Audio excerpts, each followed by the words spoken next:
Assalamualaikum warahmatullahi wabarakatuh. Perkenalkan, nama saya Adelia Paramita Karo-Karo dari Universitas Negeri Medan, Pendidikan Geografi. Di sini, saya akan membawakan materi penginderaan jauh, pengertian fotografik dan drone. Yang pertama, fotografik.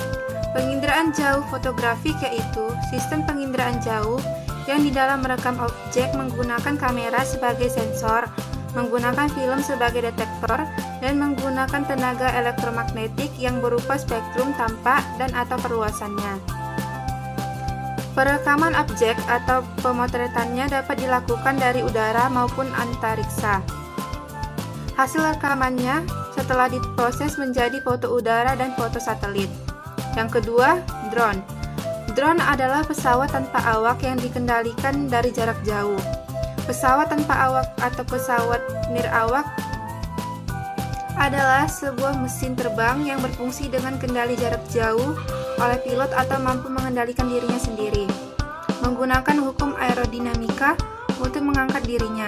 Bisa digunakan kembali dan mampu membawa muatan baik senjata maupun muatan lainnya. Unsur pokok pembentuk sistem penginderaan jauh fotografik. Yang pertama, ada tenaga. Tenaga mencerminkan kapasitas kerja fisik. Yang kedua, objek.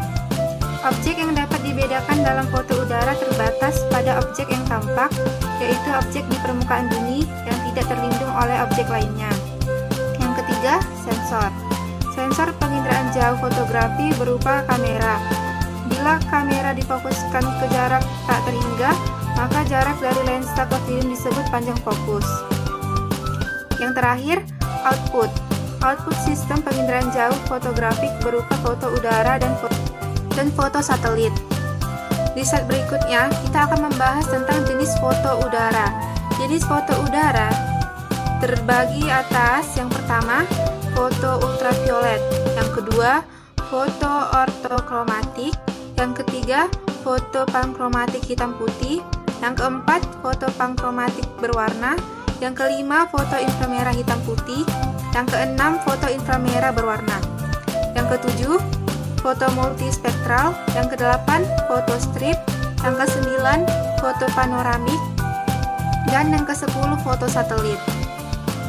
Slide selanjutnya, urutan dasar fotografik dan negatif ke positif.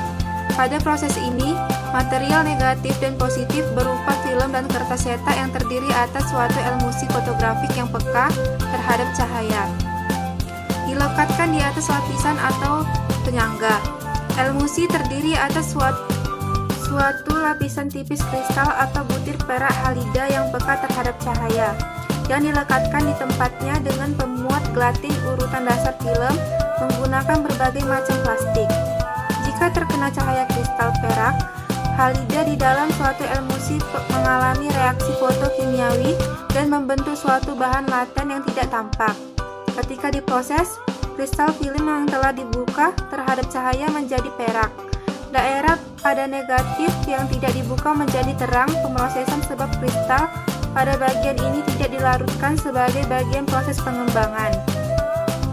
Pada proses pembuatan hasil akhir, film negatif membentuk suatu citra yang geometrinya terbalik juga dan terbalik juga dalam hal pencerahan. Citra positif memberikan keterbalikan kedua sehingga diperoleh gambar yang geometri maupun pencerahannya relatif benar.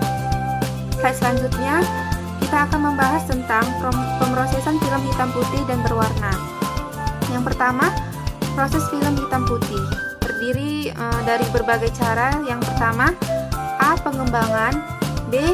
Cuci penghentian atau stop back, yang C. Fixing, yang D. Pencucian atau washing, dan yang terakhir E. Pengeringan. Sedangkan yang kedua, film berwarna, yaitu A. Mengaktifkan lapis film yang peka biru, B. Film dicelupkan pada pengembang, C. Film dibuka kembali dengan sumber cahaya putih, D. Film dicelupkan pada pengembang warna, dan yang terakhir E. Film dicelupkan pada obat pembersih. Selanjutnya kita akan membahas tentang keuntungan dan kerugian menggunakan drone. Apa saja sih keuntungan dan menggunakan drone? Di sini saya akan membahasnya. Kita akan membahas tentang keuntungan menggunakan drone. Yang pertama, sistem navigasi yang canggih. Yang kedua, bersifat portable sehingga bisa digunakan dimanapun berada. Yang ketiga, tidak memerlukan pilot untuk menerbangkan pesawat tersebut. Dan masih banyak lainnya. Dan yang kedua, di sini kita akan membahas kerugian menggunakan drone. Yang pertama, bila dilakukan di tempat umum dapat mengganggu penerbangan pesawat komersial dan militer. Yang kedua, rawan rusak apabila digunakan di atas lautan karena bentuknya yang kecil. Dan yang ketiga, harga drone cukup mahal. Waktu untuk pengamatan tidak lama. Nah, dari penjelasan saya tadi, dapat ditarik kesimpulan bahwa penginderaan jauh fotografik adalah sistem penginderaan jauh yang di dalam merekam objek, menggunakan kamera sebagai sensor, menggunakan film sebagai detektor, dan menggunakan tenaga elektromagnetik yang berupa spektrum tampak. Unsur pokok pembentuk sistem penginderaan jauh fotografik adalah tenaga, objek, sensor, dan keluaran atau output.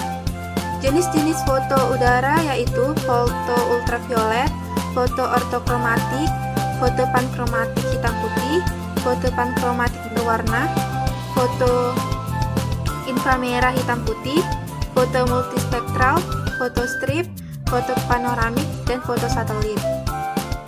Baik, sekian penjelasan dari saya tentang fotografik dan drone. Saya mengucapkan terima kasih banyak, semoga ilmu yang saya sampaikan dapat bermanfaat bagi kalian semua. Assalamualaikum warahmatullahi wabarakatuh.